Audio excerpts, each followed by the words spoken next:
ध्यात्वा नीलोत्पलश्यामं रामं राजीवलोचनं जानकी लक्ष्मणोपेतं जटमुकुटमण्डितं।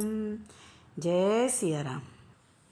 पिछले सर्ग में आपने सुना कि किस प्रकार से रावण ने अपने दूत शुक को सुग्रीव के पास भेजा और यह संदेश दिया कि वह लंका पर आक्रमण ना करे। अब आगे सुनिए। एक पक्षी का रूप धारण करके शुक उड़कर सुग्रीव के पास पहुंच गया और आकाश में उड़ते हुए रावण का संदेश सुनाने लगा। किंतु जब शुक बोल रहा था तब कुछ वानरों ने वायु में उछलकर शुक को पकड़ लिया, उसे खींचकर भूमि पर ले आए, उसके पंखों को काट दिया और उसे निर्दयतापूर्वक पीटा। अतिशय शोक के कारण वह चिल्ला उठा, हे राम, धर्मपरायण व्यक्ति कभी किसी दूत का वध नहीं करते हैं। राम ने हस्तक्षेप किया और उस पक्षी को आकाश में उड़ जाने दिया। ऊपर जाकर उसने सुग्रीव से रावण के लिए संदेश देने की बात पूछी। सुग्रीव ने उत्तर दिया, अपने स्वामी से जाकर कहना, अरे रावण, तुम अपने राजकुल पर कलंक हो, क्योंकि तुमने पर स्त्री के उपभोग की चेष्टा की है। इसके परिणाम स्वरूप जब मेरी सेना सागर पार करके लंका आएगी तब राम तुम्हारा और तुम्हारे संबंधियों का वध कर देंगे। तब अंगद ने कहा, यह पक्षी दूत नहीं अपितु एक गुप्तचर प्रतीत होता है, जो हमारी सेना की शक्ति का भेद शत्रु पक्ष को देना चाहता है, अतएव इसे तुरंत पकड़ लेना चाहिए। इसे आज्ञा मानकर वानर पुनः आकाश में उछल पड़े और शुक को पकड़कर उसे रस्सी से बांध दिया। शुक ने पुनः राम से निवेदन किया और राम ने कृपापूर्वक उसे आश्वासन दिया कि लंका जाकर उसे मुक्त कर दिया जाएगा। तत्पश्चात राम ने सागर देव वरुण से सविनय प्रार्थना की। राम किसी प्रकार से भी लंका जाने का निर्णय ले चुके थे और सागर देव का सहयोग ना मिलने पर उनका वध करने के लिए भी तैयार थे। जब 3 दिन और 3 रातें व्यतीत हो गईं और सागर देव का कोई उत्तर ना मिला, तब राम क्रोधित हो उठे। उन्होंने लक्ष्मण से कहा, अब मैं व्यवहारिक रूप से देख रहा हूँ कि इस भौतिक जगत में दुराचारी व्यक्तियों के समक्ष धैर्य, क्षमाशीलता एवं नम्रता जैसे गुण अनुपयोगी हैं। मेरी सहनशीलता एवं नम्रता के कारण सागर मुझे निर्बल समझ रहा है, अतः वह मेरे समक्ष नहीं आएगा। लक्ष्मण, मुझे मेरा धनुष दो और मैं सागर को सीख देता हूँ। देखो, मैं सागर का जल कैसे सुखा देता हूँ। इसके पश्चात वानर बिना किसी कठिनाई के चलकर ही लंका तक जा सकते हैं। राम का क्रोध अग्नि के भांति भड़क उठा। उन्होंने अपनी शक्तिशाली धनुष साध लिया और एक भयंकर टंकार भरी, जिससे संपूर्ण पृथ्वी कांप उठी। राम ने जल के तह में बाण मारे, जिससे पूरे सागर में उपद्रव मच गया। ऊंची ऊंची लहरें उठने लगी। उसमें रहने वाले राक्षसों, नागों सहित सभी जीव भयभीत हो गए।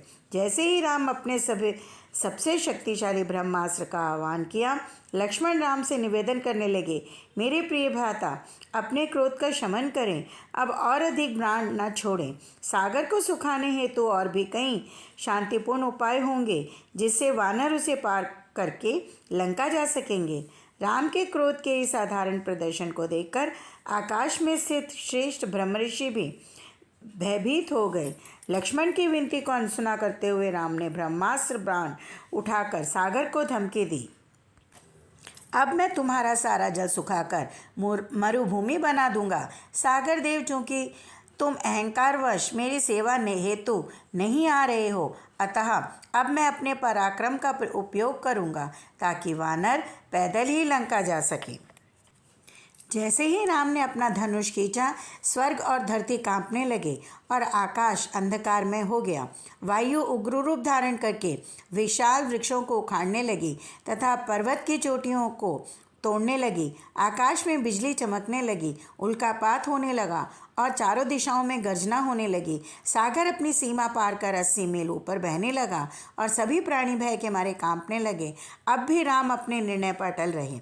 अकस्मात जल में से सागर देव अनेक प्रज्वलित फनधारी सर्पों से घिरे हुए राम के सम्मुख प्रकट हुए। विशाल तरंगों द्वारा सागर के विशालकाय घड़ियाल, कच्छप और मछलियाँ ऊपर की ओर उछाल दी जाने लगी। अतः गंगा और सिंधु नदियों की देवियाँ सहित सागर देव तट की ओर बढ़े। लाल रंग के पुष्पों की माला धारण किए, स्वर्णाभूषण तथा दैदीप्यमान लाल रंग के वस्त्र पहने एवं वायु एवं मेघों के घिरे सागर देव स्वयं राम के समीप हाथ जोड़कर आए और बोले, हे सर्वव्यापी परम पुरुष, हम मंदबुद्धि हैं और समझ नहीं पाए कि आप, किंतु अब हमें ज्ञात हो गया है कि आप ही सर्वश्रेष्ठ पुरुष और ब्रह्मांड के स्वामी हैं, जो अपरिवर्तित और आदिपूर्ण पुरुषोत्तम भगवान हैं। जल का विशाल स्रोत होने के नाते मैं अगाध और पार किए जाने में असंभव हूँ। मुझे पार कर पाना संभव नहीं है, किंतु आपके लिए मैं एक विशेष सुविधा प्रदान करूँगा जिससे आप मुझे पार कर सकें। हे प्रभु, आप जैसे चाहें वैसे मेरे जल का उपयोग कर सकते हैं। वस्तुतः आप इसे पार करके उस रावण के निवास तक जा सकते हैं, जो तीनों लोकों में त्रास और आतंक का मुख्य कारण बना हुआ है। वह विश्वा का पुत्र है। कृपया आप उसके वध करके अपनी पत्नी सीता को ले आएं। हे वीर योद्धा, यद्यपि मेरा जल आपके लंका जाने के मार्ग में किसी भी प्रकार का विघ्न उत्पन्न नहीं करेगा, तथापि आप इस पर सेतु का निर्माण करें ताकि आपकी अलौकिक कीर्ति का प्रसार हो। यदि आप सेतु का निर्माण करेंगे तो मैं अपनी पूरी शक्ति लगाकर उसका सारा भार अपने ऊपर वहन करूँगा। ब्रह्मास्त्र को अपने धनुष पर उसकी पूरी लंबाई तक खींचते हुए राम ने कहा, मुझे बताएं कि इस बाण को मैं कहाँ छोड़ूं, क्योंकि इसे अपने धनुष पर चढ़ा लेने के पश्चात मैं इसे वापस नहीं लेना चाहता। सागर ने बताया, उत्तर दिशा में द्रुमकुल्य नामक एक पवित्र स्थान है, जहाँ इस समय अभीर कहे जाने वाले पापी चोरों की एक भयंकर जाति निवास करती है। मेरे प्रभु, यदि आप अपने शक्तिशाली बाण वहाँ गिराएं तो मुझे अत्यंत प्रसन्नता होगी। उनके आग्रह के अनुसार राम ने द्रुमकुल्य पर अपना बाण गिराया। तब सागर ने कहा, हे राम, स्वर्ग के अभियंता तथा शिल्पकार विश्वकर्मा का पुत्र नल है। वह शक्तिशाली वानर आपका महान भक्त है। वास्तव में वह अपने पिता के भांति ही प्रतिभाशाली है। वह आपके सेतु के निर्माण कार्य का निरीक्षण कर सकता है, जिसे मैं अपने जल के ऊपर तैरने दूंगा। सागर देव अंतर्धान हो गए। अब नल ने राम के समक्ष आकर उन्हें प्रणाम किया और कहा, मैं जानता हूँ दंड के भय से वरुण ने आपको मार्ग दिया है। मैं इस सेतु का निर्माण करने में समर्थ हूँ। मेरा सुझाव है कि वानर सेतु बनाने के लिए आवश्यक सामग्रियों को एकत्रित करें ताकि कार्य आरंभ किया जा सके। श्री राम के निर्देशन में लाखों वानर निर्माण कार्य में लग गए। अन्य सामग्रियों की खोज में वन में गए और विशाल पत्थरों, वृक्षों और पर्वतों को उखाड़ उखाड़ कर यांत्रिक साधनों के उपयोग द्वारा तट पर ले आए। विशाल पत्थरों के सागर में फेंके जाने से जल की बूंदें आकाश तक उछल जाती थीं और अद्भुत रूप से तैरते हुए पत्थर एक भव्य दृश्य प्रस्तुत कर रहे थे। वानरों ने पत्थरों को सुनिश्चित स्थान पर रखने के लिए उन्हें रस्सों और लताओं से बांध दिया। जिस समय यह निर्माण कार्य प्रगति पर था, विभीषण और उसके मंत्री तट पर पहरा दे रहे थे। हनुमान भी विशाल पत्थर लाकर सागर में फेंक रहे थे। हनुमान ने एक गिलहरी को देखा जो भगवान की सेवा के प्रयास में धूलकण उठाकर सागर में फेंक रही थी। इस प्रकार से सेतु का निर्माण हो गया। सेतु 100 योजन लंबा और 10 योजन चौड़ा बनाया गया। देवता और ऋषिगण आकाश में एकत्रित होकर अगाध सागर पर बंधे हुए उस आश्चर्यजनक सेतु को देखने लगे। सुग्रीव ने तब राम से आग्रह किया कि वे हनुमान तथा लक्ष्मण अंगद के पेट पर चढ़ जाएं। कुछ ही क्षणों के पश्चात खरबों वानरों की सेना ने कूच किया। लंका के दूरस्थ तट पर स्थित सुवेल पर्वत पर पहुंचकर वानर पुलकित हो उठे। सुग्रीव द्वारा शिविर लगाए जाने के पश्चात सभी श्रेष्ठ देवताओं और ऋषियों ने स्वयं आकर राजा और वानरों को पवित्र नदियों के जल से स्नान करवाया और राजा को विजय का आशीर्वाद दिया। राम ने लक्ष्मण का आलिंगन करके कहा, हे लक्ष्मण, मेरे विचार से हमें तुरंत लंका की ओर प्रस्थान करना चाहिए। इस प्रकार राम के आदेश पर वानरों की सेना ने प्रस्थान किया। लंका के समीप आने पर राक्षसों को उनकी गर्जना सुनाई दी। त्रिकूट पर्वत पर स्थित उस भव्य स्वर्ण नागरी को देखकर राम उसमें बंदी सीता के विषय में ही चिंतन कर रहे थे। तब राम ने सेनाध्यक्षों को आदेश दिया कि वे मानव आकृति की संरचना में सेना को व्यवस्थित करें, जिसमें शीर्ष पर स्वयं राम और लक्ष्मण हो। इधर राम ने रावण को संदेश भेजा कि या तो वह सीता को मुक्त कर दे अथवा मृत्यु के लिए तैयार हो जाए। वानर प्रमुखों ने पक्षी के वेश में आए राक्षस दूत को मुक्त कर दिया, जो सीधे रावण के पास गया।